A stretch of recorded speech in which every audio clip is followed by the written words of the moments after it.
Hello, everybody, and welcome to the first video on the official official Farm Fit YouTube channel. Um, a brief overview before I get into what the actual video is about. I will have a trailer for this page just so people know what's going on. But for you all that are listening right now, this is going to be sort of a old school vlog from an amateur strongman and powerlifter standpoint, as well as just a page that I can talk about some of the things that interest me in fitness and in farming. So two worlds that probably couldn't be farther apart that I'm trying to meld together because they're passionate. They're my passion. So I had another page I was working on. It was a test page for me. I've since scrubbed it, but I don't feel like doing those videos again. So I'm going to do new videos here. And what we're going to do is we're going to talk about my most recent competition, which was Battle at the Brink 3 down in Niagara Falls on May 31st. So as of this recording, was a week ago. And then I'm going to, between now and July 19th, which is Strongman Corp Canada Provincials for amateurs in Parry Sound, I'm going to do the road so far, and I'll be doing videos on my journey from when I started in 2019 to where I am now, which admittedly isn't super far, but also I'm just a generic white bald dude on YouTube. So, I mean, I don't know where else I would expect to be, but it's my journey, and that's what I'm going to tell. And it's because it's what interests me. And I hope it interests you guys and gals as well. And you get something out of it. I don't know what you'd get out of it, but I'm hoping something. So, that being said, let's talk about Battle at the Brink 3. This show was in Niagara Falls at the Willoughby Volunteer Fire Department, just down the road from Chippewa, which is where I'm familiar with because I used to play a lot of softball tournaments down there. So the area is familiar to me. It's hosted by Andrew Wilson, who's a member of Strongman Corp Canada and somebody I like to consider a friend, someone who's been super welcoming to me since I joined the sport. This is my third season. He's been, I understand Andrew can be abrasive to some people and some people may not like him, maybe because I get it. And I can also be the same way that we meld a little bit better, but I get along with him. He's always been good to me. So I don't have a bad thing to say. Great dude from my perspective. So this is his third time hosting the show. I've done all three of them. I enjoy doing all three of them. I've enjoyed doing all three of them. I enjoy doing his shows. This is the first one that I was really disappointed in. Not from what he did, from how I performed. And we're going to go through the events and we're going to talk about why that might be. And at the end, we'll talk about my retrospective on it because it's been a really hard week. So, event 1, Axle Clean and Press. Now, Andrew, God bless his soul, has always said you won't see a clean and press away in his event. He doesn't like them. I don't think he's done them. The first year he had a press medley. They were dumbbells, a circus dumbbell, and then a log. And I think even on the log, we were supposed to clean it every time. I didn't get to it because I was terrible that year, so it didn't really matter. I don't really remember. This year we cleaned every rep, 255 pounds. For me, a PR, or tying a PR. Up until a week or two before his show, I had never touched 255 on an axle clean and press. It's not a good event for me. Well, half of it isn't. My pressing is good. I like my pressing. I think I'm an okay presser, especially amongst my peers in the under 120 division. But my clean is terrible. It's not good. It's a confidence thing. It's a mobility thing. I'm very overdeveloped in the front part of my shoulders. A lot of biceps to try to get it up onto my belt before I clean it. It's not good. So I struggled with it mentally and struggled with it physically, but I had to do it before. I did it a couple weeks before. I just had to try it. I had to know if I could or if I couldn't. And that goes against my philosophy for the most part. I'm generally a find out on the day of because all the training is done before. That's the hard part. You find out what you can do on the day of, and that's what you bring to the table. Because to me, finding out beforehand doesn't always pay off, because it could have very easily gone the other way. I could have tried it in the gym and completely failed it. And then what did I learn? I learned that I'm not strong enough. And then that's in my head going into the event. So it's really risky. I don't always like doing it, but for whatever reason for this event going into it, I had to try it to know. So I knew I could at least do one, and that was good for me. I ended up getting 2 reps on it. Very slow on the clean, very deliberate. I was very slow in my approach. I was slow picking it up. I was slow setting it on the belt before I exploded into the clean and then the press, which looked far easier. Like if you just saw my press, you'd think, okay, this is, fine. But then you see the clean and it's like, well, who the hell is this guy? They're 2 very different athletes in that sense. So got 2 reps on it. The 3rd rep, I just missed the cue on the clean. I was 2 under it. My knees buckled. I fell forward on it, and then I didn't have enough. Good God, my head is shiny. Are you seeing? Look at this. I need to do something about studio lights, because nobody's going to want to look at this for a lot of videos. I have a dimmer somewhere. I should put that on. Anyways, tangent aside. Just missed it. Got 2 reps. Tied me for second, which was okay points at a group of 5. 3.5 points to start the show. The next event was the harness sled drag. Andrew had a sled drag last year in his show, but we were dragging it backwards. So we were holding handles and we were, down lower, and we're pulling the sled backwards across the line. I think it was, I don't remember how long it was. It was pretty long. It was the length of that driveway anyways. And the sled was heavy. It was heavier than it was this year, I think. I'm trying to remember that I thought it was around 700 pounds last year. I could be way off base. I probably read it wrong, so I apologize. This year I heard it was around 600 pounds. I didn't add up you can probably look at the plates and figure it out and add it up. I didn't do that. This is where I got in my head. I saw 2 guys before me injure their calf or Achilles. And Nathan Moffat, who was supposed to compete this weekend, actually tore his Achilles training for this event. So that in my head going into this, for an event, for a show I didn't have to do. I already have my provincial qualifier from earlier in the year. I got it back in March. So it was very much in my head, don't get hurt. I've competed a lot this year already, so it was in my head not to get hurt. And I thought, well, I can reinvent the wheel. I'm smart. I'm a big brain. I'm the smartest strong man out there. I know more than these guys, so I can figure it out. And me, in my infinite wisdom, with my very wrinkly big brain, thought I could start more open, more webbed foot, not webbed foot, you idiot, more duck footed, I guess, and get it started that way. And then proceed through. Well, there's probably a reason why more professionals don't do it that way, because it doesn't friggin' work. And it didn't work for me.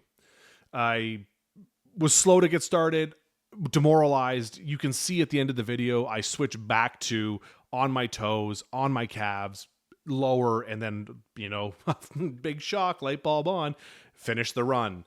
So the slowest time of the day, demoralizing because I feel like I could have done better, but whatever is what it is, on to the next. So because I finished last in that event, I was going first on the sandbag toss.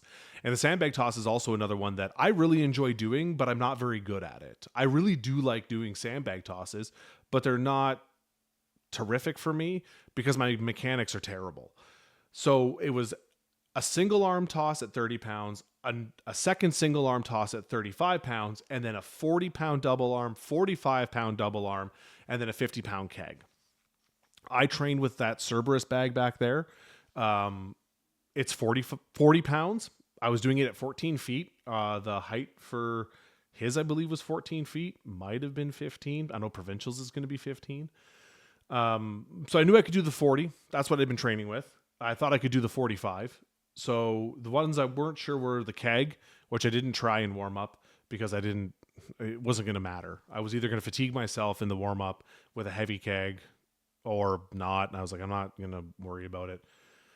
So I did one 30-pound throw with the single arm and it went. And I was like, okay, cool.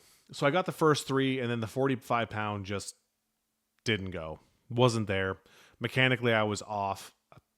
I've since talked to my coach about it, that you can see I find a good spot where I'm nice and tight, good tension, and then it's like I kind of lose it and I compress in on myself, and then I'm just throwing with arms. And these little T-Rex arms aren't great to try to just muscle it through. And I'm not 6'6". I'm under 6 foot. I'm probably 6 foot in my lifters, but I'm not a monster that can just like dunk it and carry on. So that sucked.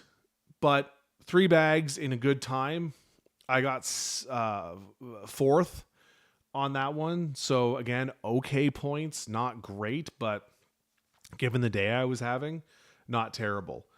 Event 4 is the event that I've probably bitched about the most internally, externally, on Instagram already, and the event that disappointed me on a lot of levels. So it was a grip medley. We were starting with a pinch hold, or a pinch block, pick up, set down on the command, a circus dump. So the pinch was 70 pounds. We had to pinch it, pick it up, set it down. The circus dumbbell was 120, pick it up to your crotch, set it back down. And then an axle bar, double overhand deadlift for reps, and it was 155 pounds. I built a pinch to train with at home out of 2x4 and an eyelet and then a piece of pipe that I could set the weights on.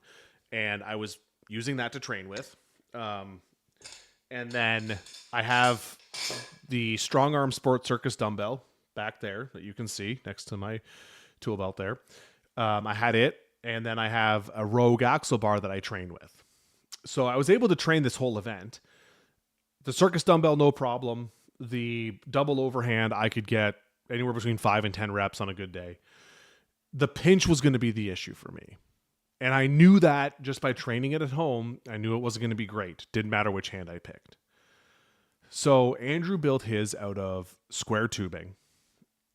And I don't know if I know my grip isn't great. I can raw deadlift over 600 pounds, so my grip is okay. The pinch part of it, this little crab, whether it's because of my hands or my fingers or whatever, these meat paws are just not good for pinching, I guess. And I couldn't move it. I just couldn't pick it up off the ground. And it pissed me off because I know I could do the other 2 implements. I know full well I could do them. What pissed me off further was questionable lifts and questionable judging. And I don't want to harp on this too long because I'm going to sound like I'm making excuses, and I'm not. I couldn't lift it. That's, at the end of the day, that's what it was. I couldn't lift the block. I didn't lift the block, so I got 0 points. I saw guys get away with some egregious shit. I saw one guy lift it off the ground with 2 hands, pull his second hand away, finish it, and get the down command. I saw another guy full on loop his hand. I'm going to use my block here as a demonstration. Loop his fingers underneath, like so, and lift it that way, which we were told we couldn't do. It was said in the athletes meeting we couldn't do that. Because Andrew built it out of square tubing, see on the side here how it's solid, his was open. I saw guys slide a finger in the side, and normally, I'm okay sliding a finger in sneakily, especially if there's consent. It's usually okay. So normally I don't have an issue with that. In this case, it was against the rules and guys did it anyway. Where it becomes a bone of contention is who is at fault for that. Is it the athletes or is it the judges? And honestly, it's both. Because I find, like, for me, I follow the rules. I abide by the spirit of the sport. And then other guys don't and don't get penalized for it. So it's on the judges to call it, yes. And it's on the athletes.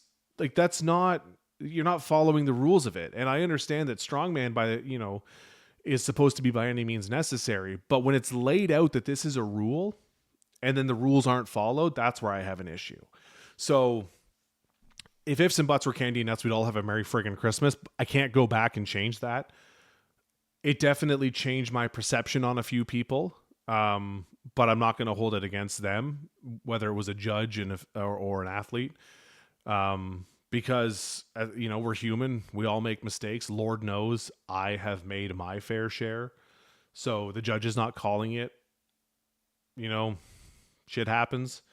Athletes bending the rules or just blatantly ignoring them to gain points. That changed my opinion of some people. So, it is what it is, I guess. 0 points on the grip medley. Last event was keg over post. Andrew had an Atlas stone over post last year, and I struggled with it. I didn't get any reps on it. I lifted it. I got it to the post, to the top of the post, but couldn't finish the rep. I got there 3 times last year, but couldn't finish it. And then provincials, we had a stone over post, but the stone was too heavy. I couldn't lift it. And nationals was a stone run, and I couldn't get the first stone.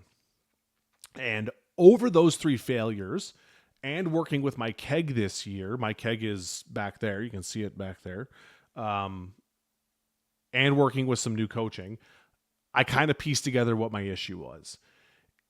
In the past, I was basically using my hips way too early and running out of room because I'm not a 6'6" monster. And I'm not using height as an excuse, because I have seen guys that are shorter than me and girls shorter than me loaded over that friggin' post, no problem. So the height, I don't want to hear like, oh, Phil, you can't do it because you're short. I'm not the shortest one there. I've seen shorter people do it. So I'm not going to use that as a friggin' cop out, because it's not a cop out for them. So that it's a non-issue. Height isn't an issue. The issue was, like in my personal life, I was using my hips a little too soon. I would basically open my hips up, then try to extend and have nowhere else to go.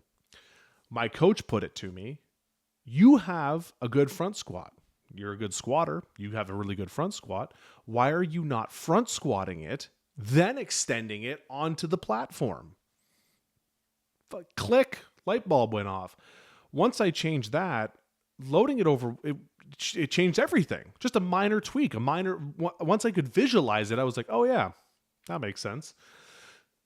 My keg is 235 here. I lied. Sorry, call me a liar. 235 pounds is my keg here. And that's what I was training with, 235. So I didn't know if I could do 275. I had no idea. Again, till the day of. I warmed up to 235 or 255, I think. I just did 255, I think, once on the day. And it felt good. And I was like, okay, cool. They're like, oh, do you want to try the 275? Like, no, like, it's either going to go or it's not. I'll either be able to lift it up or I won't. So we're only going to find out that at the day of. And I got 5 reps on it. I think it was last or second last on that, because it wasn't great, but 5 reps for me in hindsight on a keg I wasn't even sure I could lift is a big win for me. So I finished Battle at the Brink dead last. I finished Battle at the Brink 2 last year, last out of 4. I finished Battle at the Brink 1 last. So I left that event feeling very, very dejected. I was hurt mentally by my performance. I have never felt more like a fraud than I did leaving that show. And this is coming from a guy who competed 4 weeks prior at Muskoka Mayhem 2, and actually did worse than I did at Battle at the Brink, and I didn't feel this way at that show. And I couldn't figure out why. Truthfully, I still don't 100% know why. I'm going to have a video talking about Muskoka Mayhem 2 as I work towards provincials, and you'll know what I mean by I theoretically did, not theoretically, but like points wise did worse. And I can't figure out why. I couldn't figure out why. I felt like a fraud. I felt like I let people down. There were more people there that I knew that I was, and I was confident. I think I was part of it was I was confident going into it because other than the grip, I was pretty confident in my ability to do these events and do them well. And other than the grip, which I zeroed, I did do okay. So I sulked, pouted, and debated about what I was going to do going forward. I had a good long chat with my coach. I had a good chat with some people very close to me that I train with, some family that I bounce things off of. And the consensus was, Phil, how many times have you competed so far in 2025? I did a powerlifting show in February called King and Queens of Strength, where I totaled 1,600 pounds, which was a big win for me. A month later, in March, I competed at the Weight Pit strongman event, which I finished 2 points off of the podium there, a good heavy event. Then I competed at the beginning of May at Muskoka Mayhem 2, and then I had just competed in Battle of the Brink. I wasn't peaked. I wasn't rested by any means. And I was sore. So I didn't go into that show near 100%, not even close. Mentally, I was 110%. Mentally, I was going for a podium spot, but physically, my body said, nay, you're not doing it. We're not doing it. So in hindsight is always 2020. I did okay. I did better than I expected, and I wasn't really ready for it. So I was supposed to do Six Nations Strongest in June and then Provincials in July. I have backed out of doing Six Nations Strongest. I talked to Paul, a dear friend of mine, fellow U120 competitor. He understood. I'm going to go down and volunteer and help out there, but I want to be ready for Provincials. That's the goal. Provincials is my priority to make up for this and to do better. And I always want to do better. So I am now focusing on that. My program has changed to reflect that and to reflect the plan for Provincials. And I'm no longer looking beyond that. I am only looking at what's next. And what's next for me is between now and July 19th to get my shit together, to get my head on right, build my confidence again, and build a strong base and put in to give myself the best chance I can give for that show. And yeah, so that's my plan. That's what we're going to do. Before I go, I just want to give a big thanks to my sponsors for this year. K2 Milling out near Bradford.